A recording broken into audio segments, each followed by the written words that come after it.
Coming to you live from the JRE Tobacco Aladino Mobile Studios, it's the Cigar Pulpit.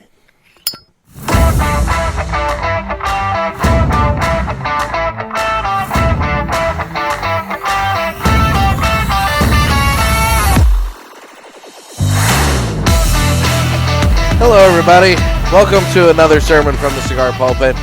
I'm the Bishop of the Bird, Nick, and this is going to be a different episode. So, first things first, I am recording from inside my house because, A, it is hotter than the 7th level of hell outside, and I just couldn't do it. I haven't really done it all week. Second, I came down with a nice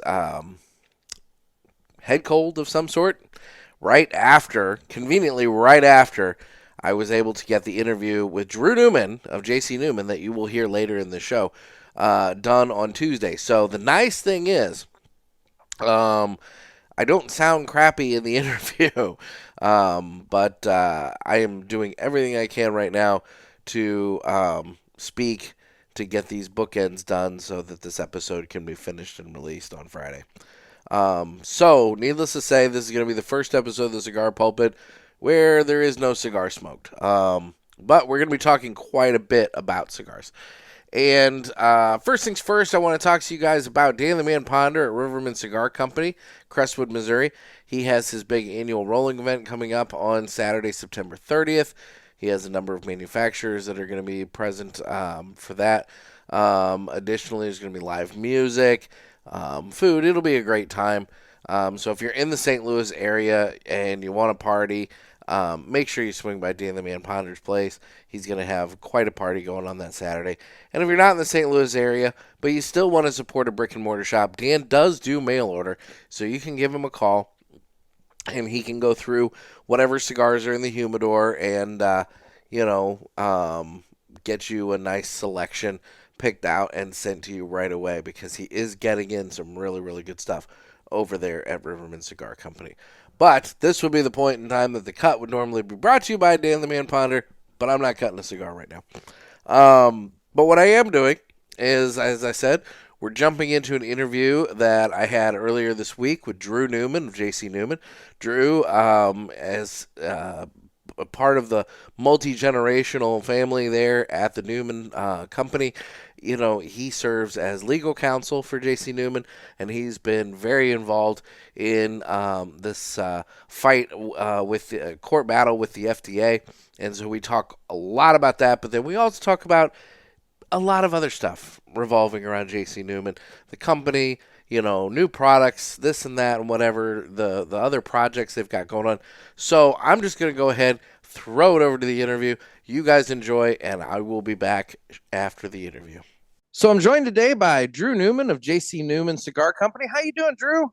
Doing great, Nick. How are you? I'm fantastic. Now let's real quick before we go any further, let's address the background. Absolutely. Of where you're at here. Where are you coming to us This from? is not a virtual background and coming to you from our 3rd floor handmade rolling room here in our 113-year-old iconic El Reloj Cigar Factory in the Cigar City of Tampa, Florida. Behind me, as you can probably see, we're rolling cigars by hand, just like my great-grandfather did more than a century ago. And so it's my privilege to join you really from where it all happens, from the rolling room here in Tampa. I love it. And, I remembered it from when I came down in 2020, and took the tour. I was amongst the first. I don't even think you guys had even started the technical public tours at that point yet. No, we were trying to figure it out. Yeah. But no, I've been hearing from folks, listeners and friends and everybody that have in the years since come down and taken the tour. And they've just absolutely loved it, and it's been such a good ambassador program, I think, for the industry. So that's wonderful. Thank you. So the reason that I asked you to come on today, I do have a litany of other things to discuss, but nothing huge. But the main topic I want to discuss is the cigar industry's win in court with the FDA. Let's talk about that a little bit. Still hard to believe it happened, because here we are feeling like David going up against Goliath, this massive agency, $50 million annual budget, just enormous, massive bureaucracy. And here we are, a bunch of handmade cigar manufacturers, family businesses, family growers, family manufacturers, family real and retailers, all coming together to fight for our right to continue to enjoy a premium cigar. And all it took was 9 years, 9 years of litigation.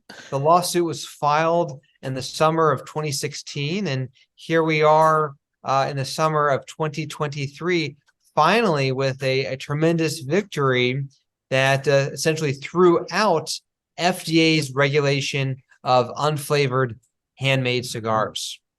Now, I've kind of gone into the nitty gritty of some of that in this week's prior show with attorney Frank Herrera.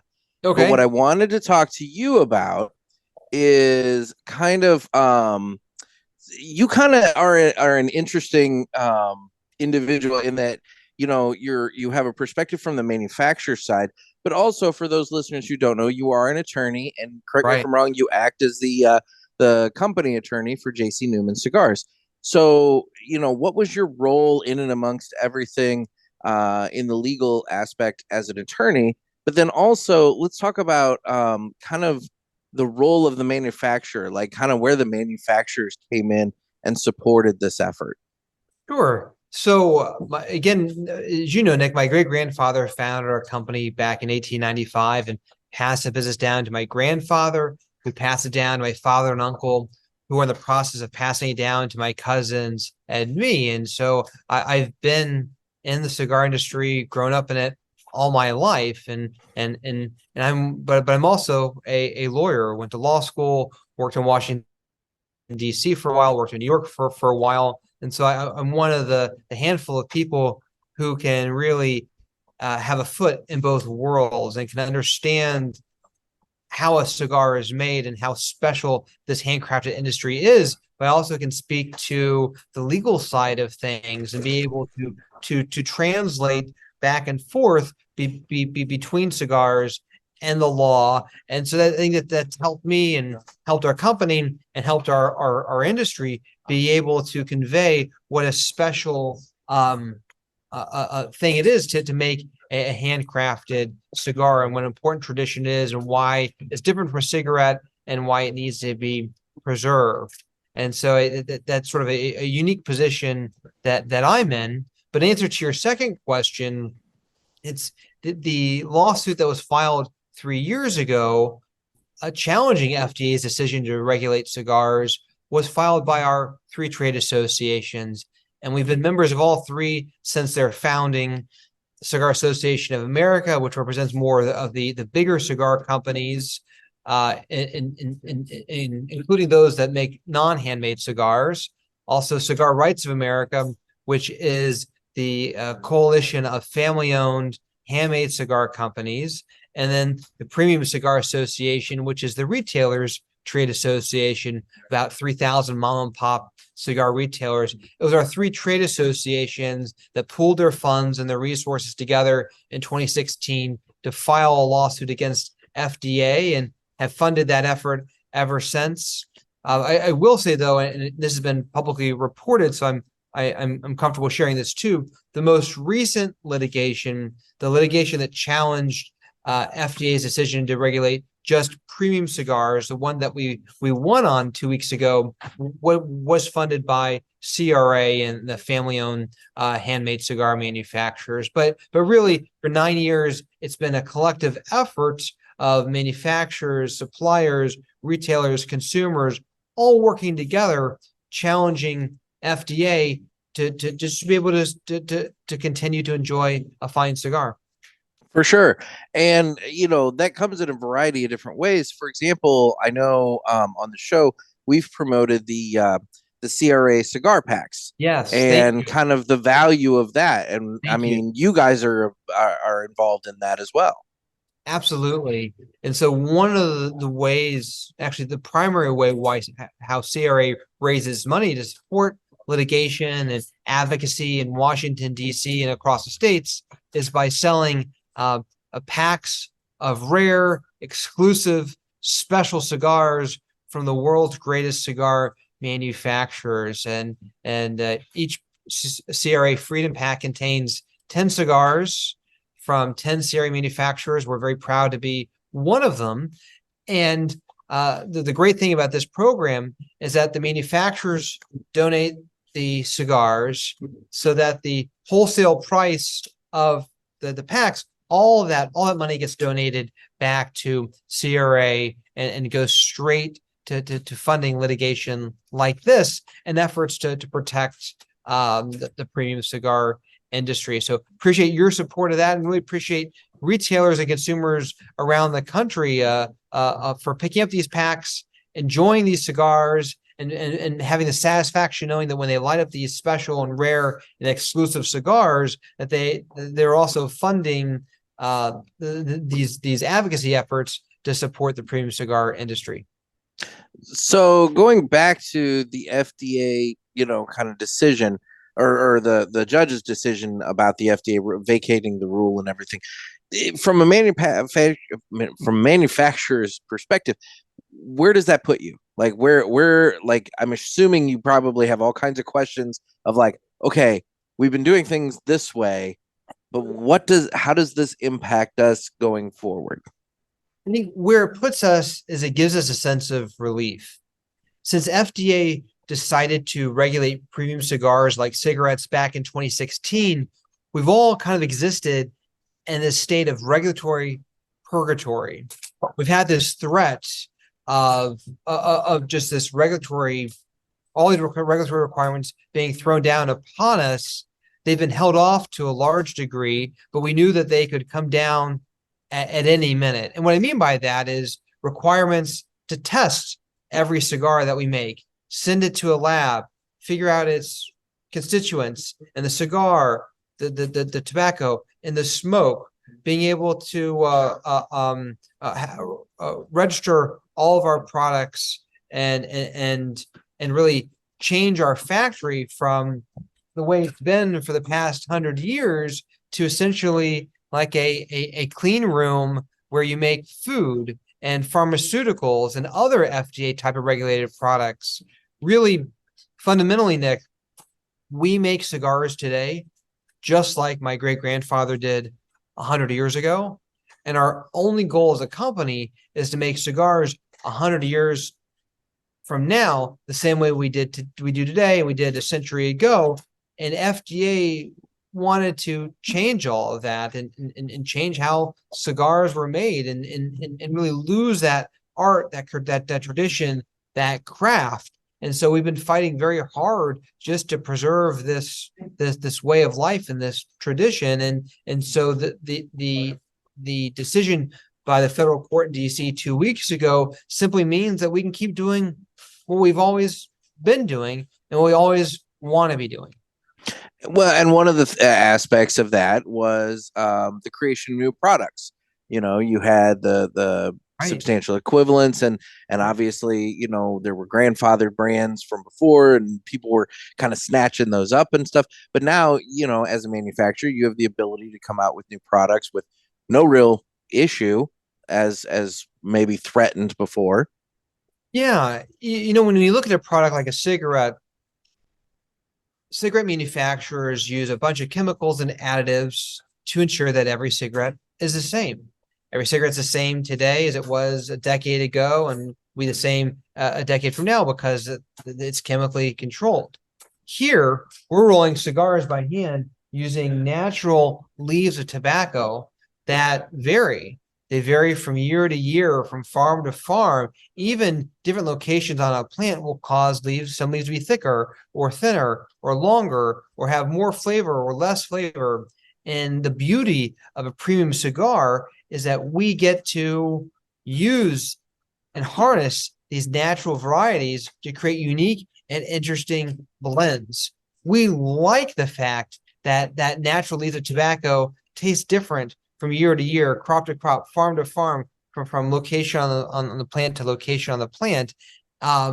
but that was always hard for FDA to wrap their heads around, because every Tylenol pill is going to be just like every other Tylenol pill. Every King cigarette is going to be like every other King cigarette, but cigars are different, and so it's been hard for us and everyone else over the past 9 years to be able to make new products to take advantage of differences in tobacco, and at the very beginning in 2016, FDA's stance was, if you want to change the number of cigars in the box from 20 to 25 or 22 to 18, you'd have to go through this enormous, costly regulatory approval process. Thankfully, that the agency backed away from that, but it just kind of speaks to the threat that's been hanging over our head for the better part of a decade. For sure.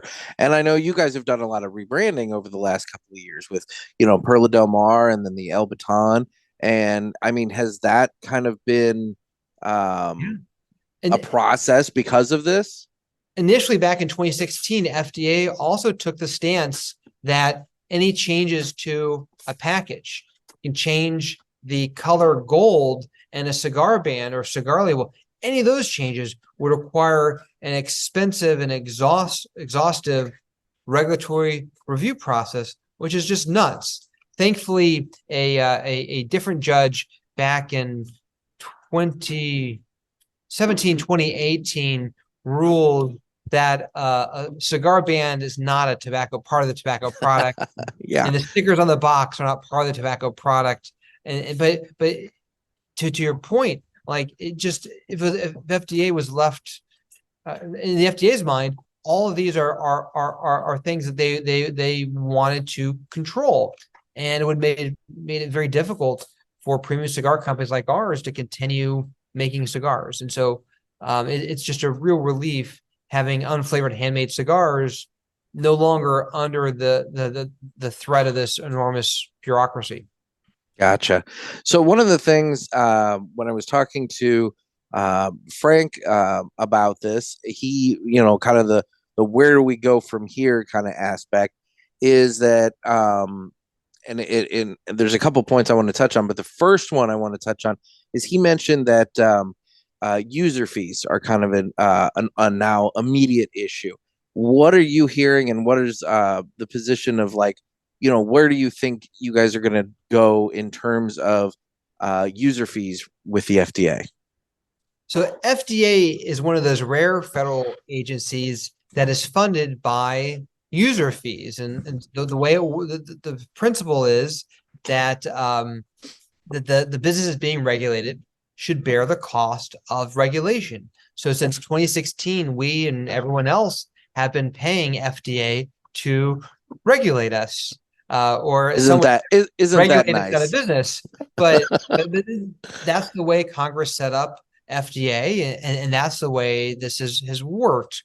We're hopeful that that in light of Judge Maida's decision that premium cigars should never have been regulated by FDA, that means that premium cigars also should not be subject to user fees, but it's not settled yet what's going to happen, in large part because FDA user fees are calculated based on a percentage of excise taxes, and there's one class of cigars. Premium cigars aren't separate from that, and so there's a lot of complexities there. No one's quite sure how that's going to play out. But FDA user fees certainly add up, but they amount to about 5 cents or so per cigar. It's not a enormous sum. Federal excise taxes on cigars are 8 times that amount, and state taxes can be many times greater than that too. So the grand scheme of things, user fees are something we would like to avoid, but it's not it wouldn't ultimately really affect the price of a premium cigar on a retailer shelf. Okay. And then in terms of JC Newman, I was listening to the interview on the Cigar Authority on Saturday, and it was brought up that you guys, with some of the products that you make right there in El Reloj, Sure, that this decision doesn't necessarily clear the FDA completely off of your plate. Would you care to comment on kind of how you still JC Newman still has work to do? Absolutely. So here in our 113-year-old historic El Reloj Cigar Factory in Tampa, we roll cigars two traditional ways, and the way cigars have always been made in Tampa. Behind me on our third floor, we roll cigars by hand. But here in Tampa and throughout the cigar industry, beginning in the Great Depression, cigar factories started using hand-operated cigar machines to assist them in manufacturing cigars as a labor-saving device to reduce costs. And so my great-grandfather bought a bunch of what are now antique hand-operated cigar machines in the 1930s, and we used them to roll cigars on the second floor. And so, as my dad alluded to on the Cigar Authority last week, we're in the unusual situation where this factory right now is half regulated. Here behind me, these cigars meet Judge Maida's definition of unflavored handmade cigars and thereby are exempt from FDA regulation. But down below on the second floor, those cigars do not meet Judge Maida's definition and they are still regulated. And the tobacco that we prepare for both floors is kind of caught in the mix. We have staff that work up here and work down there. It's uncharted territory, but we're the last factory still rolling cigars in Tampa, the last traditional cigar factory still rolling cigars in the United States, and the only people that use these antique hand-operated cigar machines. And so we're going to petition FDA just to allow the entire factory to be treated the same way and exempted from regulation. Well, and as somebody who's seen those machines in use, we're not talking about like, all automated, gears and everything. Like it's just cranking out, you don't have a machine that's cranking out cigars. You have a person sitting there. Yeah, you have an individual person sitting there, laying out the tobacco. Then they operate the machine. It'd be like, when you use a paper cutter. The paper cutter doesn't do it automatically. You have to take the handle and you got to drop it and cut the paper. It's the same concept with these cigar machines, in your factory there. So like I don't, exactly. So I can see where some people would say, oh, it's it's machine assisted. It's not machine made, I would say.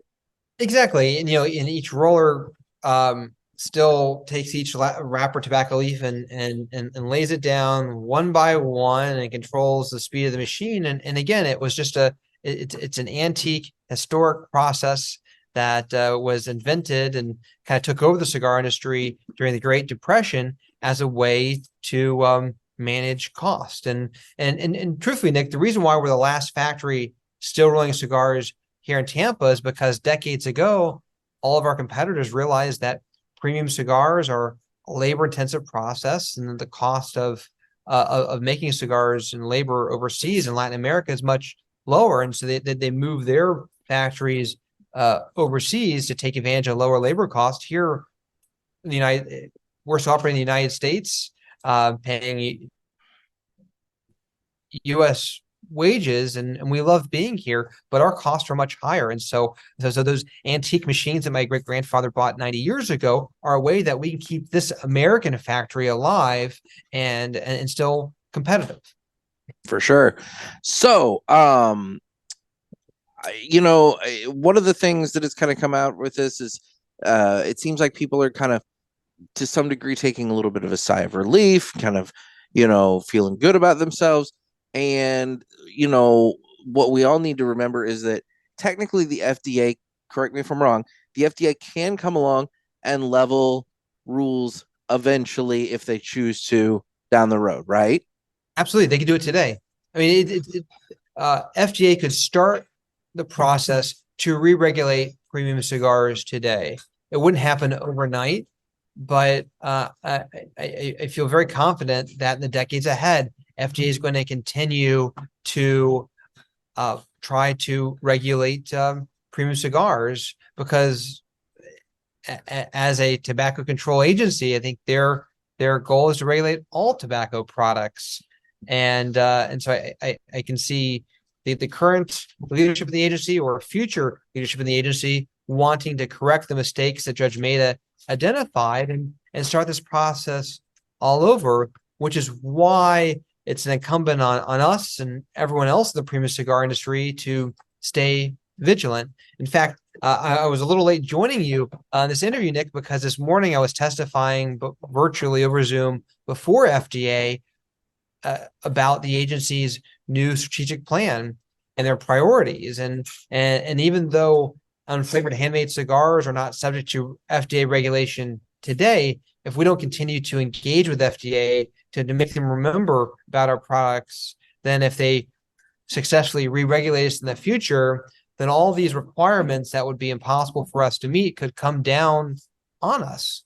And so because of that, we still need to engage with FDA, still need to continue supporting our trade associations so that future generations of adults can enjoy fine cigars in the years ahead.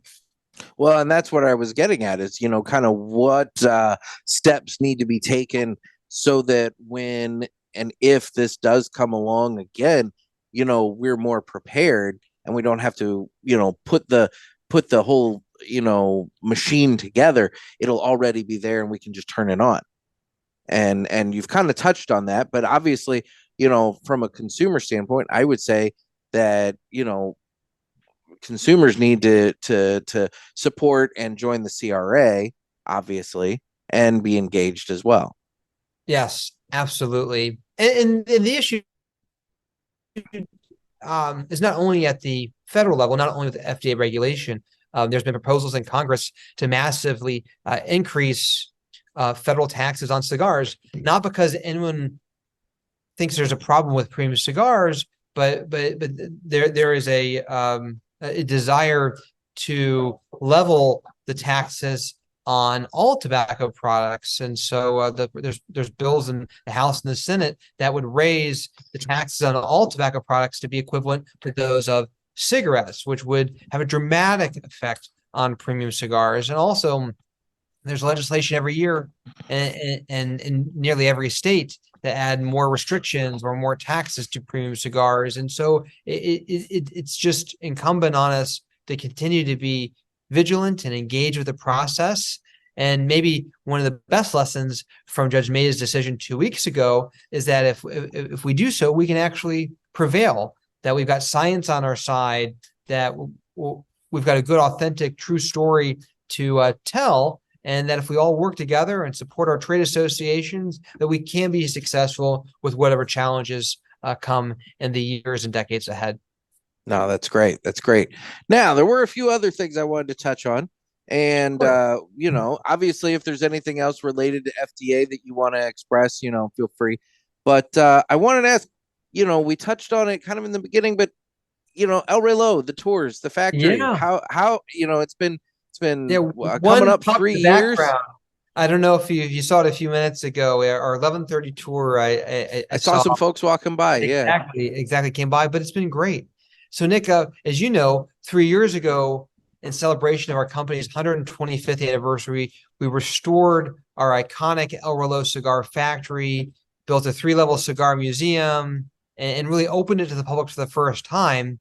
And I'm so excited to share with you that last year we had 10,000 visitors come through this factory for tours, tastings, events, to learn about Cigar City, the history of our company, the cigar industry in the United States. It's incredible. And this year we're on track to exceed 15,000 visitors. Wow.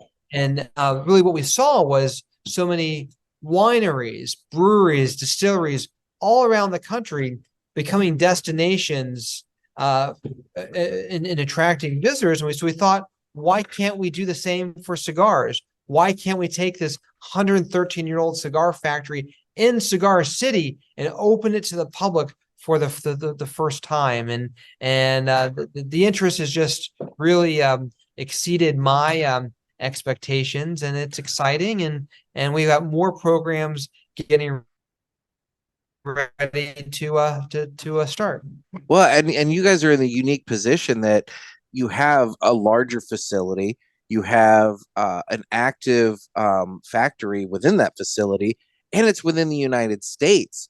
I Right. mean, there's other manufacturers that have, factories, but they're all Nicaragua, Honduras, Dominican Republic. It's all elsewhere that require passports and extensive travel. With you guys, it's a couple-hour flight, depending on where you're at in the United States, to come down to town to Tampa and You do take a Southwest tour. Airlines here, and we're 15 minutes from the airport. Bingo. It's easy, no passport, no language skills needed. We're right here in the historic Cigar City, USA, and so it makes it so much easier and more accessible, which is why we have thousands of visitors come through here, and it's a real privilege for us.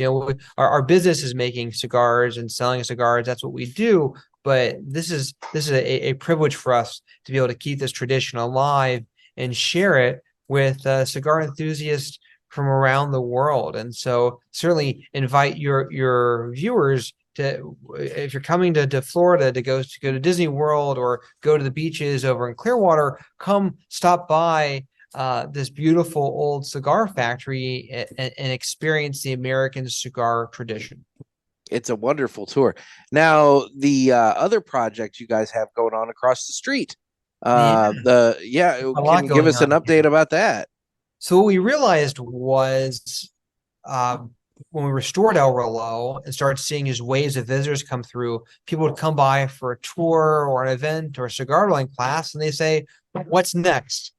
Where can I stay? Where can I eat? What else can I do?" And so it's caused us to really start building out our campus and our neighborhood here in the Ybor City National Historic Cigar District. And so we're about to open a small park directly across the street from the factory that we're dedicating to the cigar workers of Tampa. That should be finished in the next couple of weeks. And across the other street from the corner that we're on, we're restoring a beautiful historic building that opened just 3 months after El Reloj did in 1910. And that building was built to be a hotel on the second floor and a cafe and a bar on the first floor, really to serve the visitors and cigar workers here at this factory. And so that's how it's designed to be 100 years ago, and we're restoring it so it's that way now. And so in 2 years, we will reopen the building with a hotel on the second floor, a cafe, a cigar lounge on the first floor, and really help us make El Reloj in Tampa into an even bigger destination for cigar enthusiasts. And so, Nick, love to have you come down and visit and stay with us in a couple years. Oh, count on it. Count on it. I mean, that would be, wonderful having, your facility across the street from where you're staying and everything. I mean, that's just perfect. And it's real close to 7th Avenue, which, for Exactly. anybody from Ybor City, that's gone The heart down of there, Ybor City. exactly. You've got all of that going on. So no, that's fantastic. And the other thing related to that, how do I get one of those awesome Lego sets? I'll send you one. Oh, Happy to. fantastic. I wasn't dry Yeah. bagging. I was actually just No, wondering. But happy no, to. And um so, so so yeah, yeah. talk about that. How did that come about? That is a really cool collaboration. Yeah. So we love our cigar factory here in Tampa. It has an iconic clock tower. It's a landmark. It's been a landmark for a century, well known in our area, and it's part of our identity. The image of our clock tower in our factory is in our company logo. It's on our products. This is our building. It's our home. It's the factory that I grew up running around in. And actually, Nick, when I was a little kid, I would come to the office with my dad while he was working, and I'd bring a big box of Legos. And I'd sit on the floor of his office playing with my Legos. And so I think in some sense, it's come full circle that now we have a Lego set. But what happened was I worked very closely with a designer, Alex, from Common Bond Design, and her mom, Sherry, and they've really guided us through the restoration of El Reloj over the past 4 to 5 years. I was talking with Alex and Sherry earlier this year, and they're saying, what you really need is you really need to have a Lego set. And looked around, you see their Lego sets of the Eiffel Tower, of the White House, For of the sure. landmarks. Why can't we get a Lego set of El Reloj, a cigar factory Lego set? And they said, well, we know the people who can do it, and they really ran with it, and this is their project, and it's been really exciting, and it helps us tell the story of our family, of Cigar City here in Tampa, and the history of the American cigar industry. And so it's 201 authentic Lego pieces, and it builds a replica of El Reloj. And so it's very exciting, and I'd be delighted to send you one. That's fantastic. Now, the real question, did they make little minifigs of Eric and Bobby and you that we can like position out front with your little Lego cigars No, to but on the mimic the back poster? no, maybe next time we'll try There we that. go. We'll have But to get somebody to custom make some. That way we can get that replica of you guys up on the roof with the sign and everything. yeah. Well, There you we know go. what people really wanted us to get is like a 10-foot long, like a Lego replica of the factory, have someone build Oh, like that. But I think there you that go. might be a big challenge. Hey, But there's those Lego people out there. They get into this oh, stuff, you I know. know, and people love this Lego set, and it's great. And so I'd be delighted to send you one, Nick. No, that's And fantastic. it's exciting. So aside from the Lego set, I wanted to also just touch base. PCA was about a month ago, Yeah. little, slightly over a month ago. Let's talk briefly about PCA. How did that go for JC Newman? And what products at PCA did you want to talk about? So I think our the PCA trade show is always a blur because it's one time a year where we get to visit with people, old friends, customers from decades that we've known forever. But it was a wonderful trade show and allowed us to showcase several new products. One of which is being rolled behind me. Actually, he's rolling some right there in the yellow wrap. And those are our Leroy Neiman cigars. So you might know Leroy Neiman was a very famous American painter of the 20th century, and he painted in beautiful, bright, expressive colors, painted Muhammad Ali, Frank Sinatra, painted the Olympics, painted NFL games. He was anywhere and everywhere, and he always had with him not only his paint, but his trademark hat and a cigar in his mouth and a handlebar mustache. And so that was Leroy Neiman, and he was probably the most famous cigar smoking artist.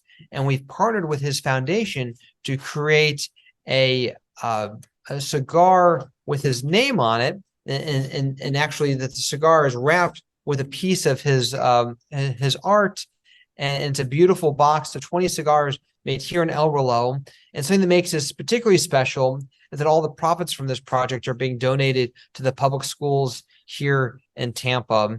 Very To cool. support arts education, because that is the mission of his foundation. So we're excited in early November to ship the 2023 Leroy Neiman Collector's Edition cigars.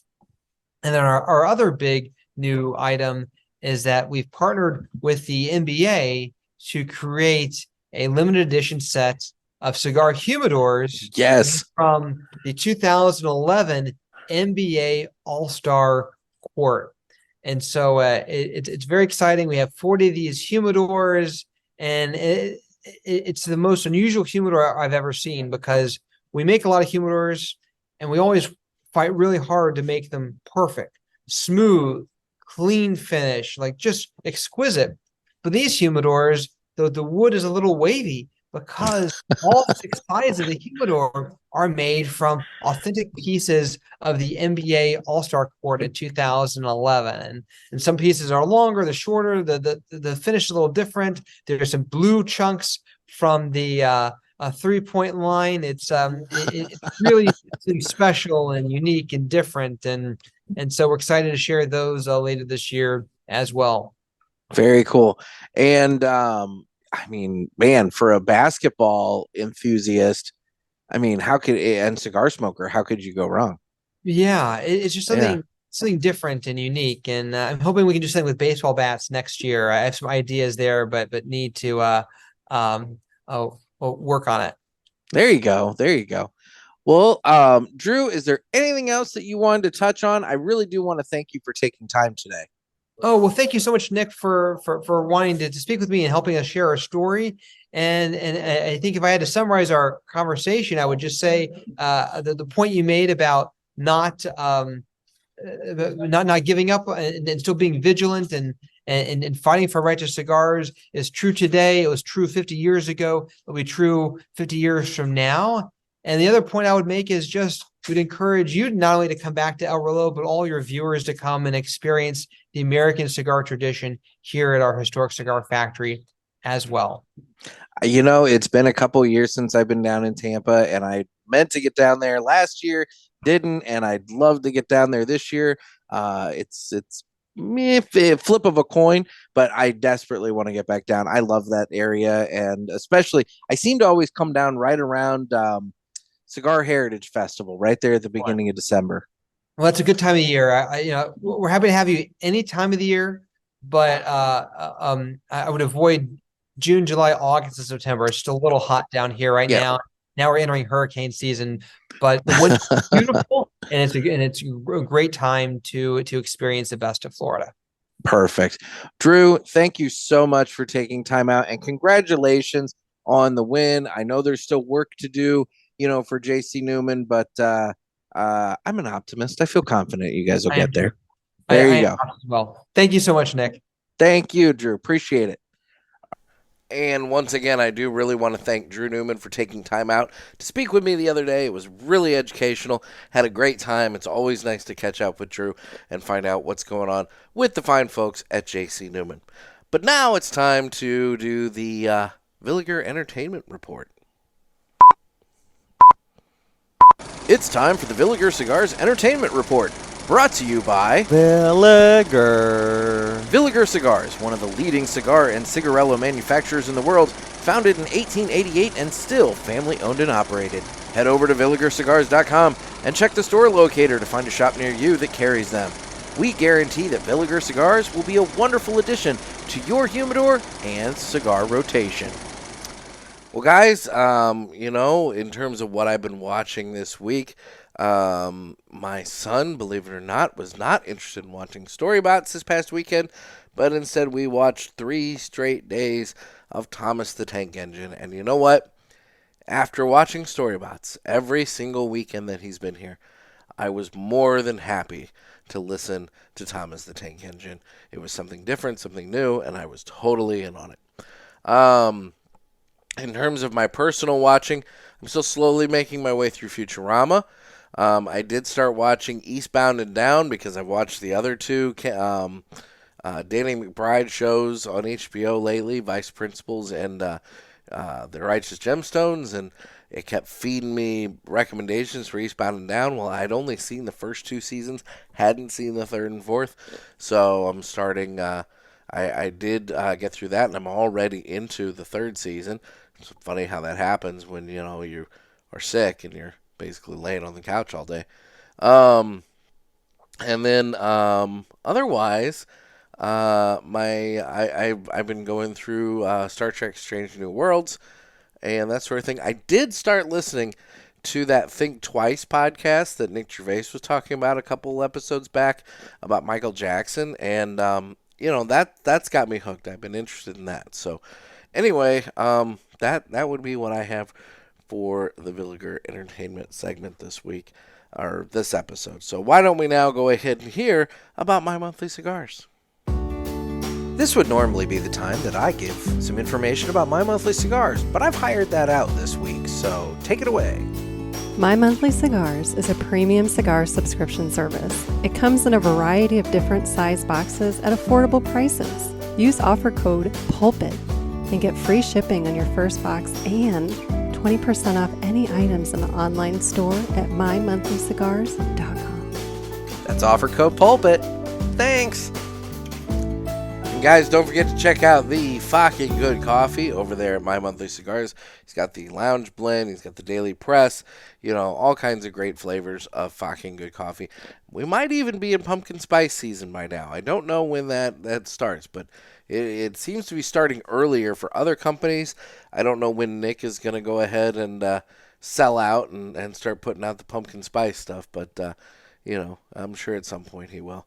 So anyway, otherwise, socials, we are on Instagram at The Cigar Pulpit. We have the Pulpit Parishioners group on Facebook. So if you're into Facebook, head on over to the Cigar Pulpit Parishioners group.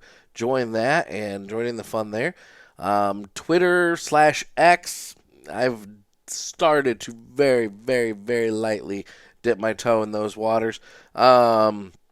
But you can follow us on that. And then YouTube, where you can watch this. And guys, again, the next episode up will be Ask the Boys. Okay? My dad is going to join me on that show. I have 3 calls right now. As this recording is being done, I have 3 calls. You have until noon on Sunday, August 27th, noon Central Time, on August 27th, to get those recordings in, or calls in. So, by the time you're listening to this, if you're actually listening to this on launch day, on Friday, the 25th, you basically have Friday, and you have Saturday, and you have Sunday before noon, East or Central Time, to get those calls in. It's area code 863-874-0000.